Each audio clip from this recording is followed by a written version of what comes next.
नमस्कार दोस्तों, concept learning के इस सेशन में आप सभी का स्वागत है। आज के इस सेशन में हम बात करेंगे 15वें राष्ट्रपति के बारे में और साथ में जानेंगे कि राष्ट्रपति को कैसे चुना जाता है। तो चलिए आज के इस सेशन को शुरू करते हैं।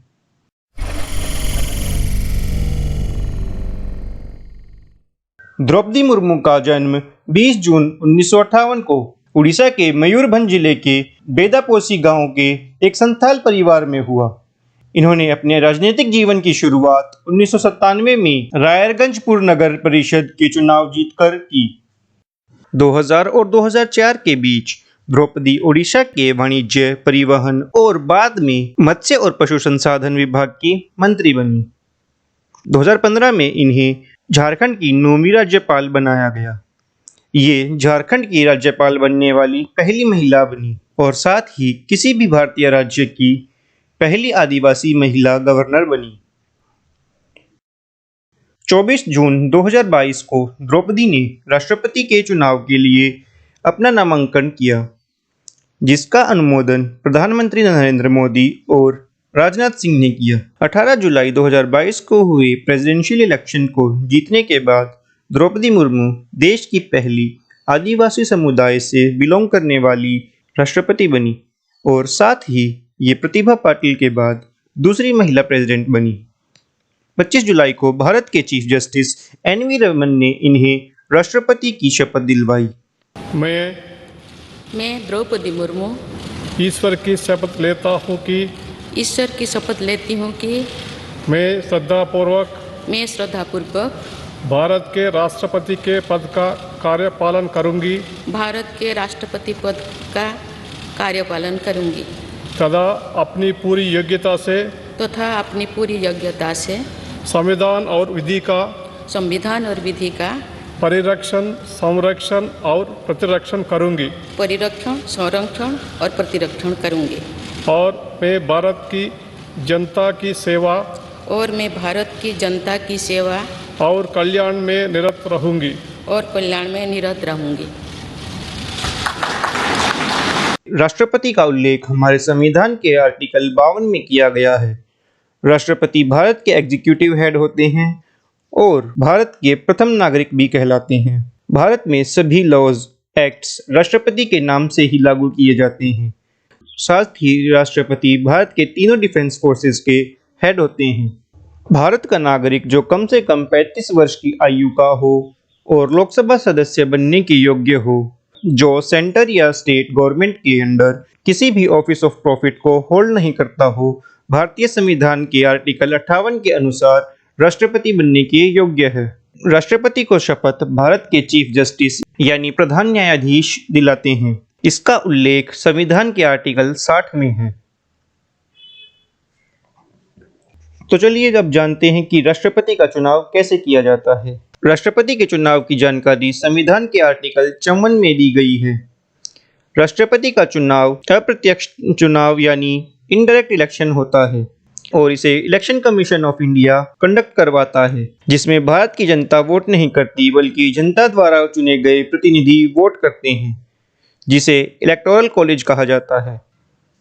इलेक्टोरल कॉलेज में राज्यसभा और लोकसभा के एमपीज के अलावा स्टेट लेजिस्लेचर और दिल्ली पुडुचेरी यूनियन टेरिटरी के इलेक्टेड मेंबर्स होते हैं। इस इलेक्शन में हर वोटर की वोट वैल्यू अलग अलग होती है, जिसे कहा जाता है प्रोपोर्शनल रिप्रेजेंटेशन सिस्टम। इस सिस्टम में स्टेट इलेक्टोरल कॉलेज को उनकी पॉपुलेशन के अकॉर्डिंग रिप्रेजेंट किया जाता है। यहाँ पर ध्यान रखने की बात यह है कि ये रिप्रेजेंटेशन लेटेस्ट सेंसस के बजाय 1971 के सेंसस के बेस पर किया जाता है।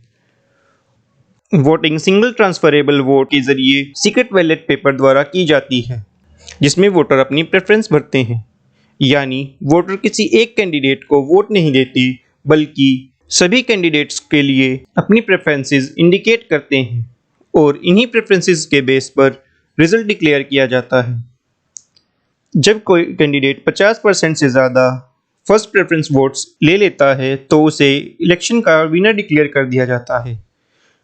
लेकिन फर्स्ट राउंड ऑफ काउंटिंग में कोई 50% से ज़्यादा फर्स्ट प्रेफरेंसेस नहीं ले पाता है तो सेकंड राउंड ऑफ काउंटिंग की जाती है, जिसमें पहले राउंड के लिस्ट पॉपुलर यानी सबसे कम फर्स्ट प्रेफरेंस वोट पाने वाले कैंडिडेट के वोटर्स की सेकंड प्रेफरेंस को काउंट किया जाता है और उन वोट्स को कैंडिडेट के वोट्स में ऐड किया जाता है और उसके बाद दोबारा काउंटिंग की जाती है।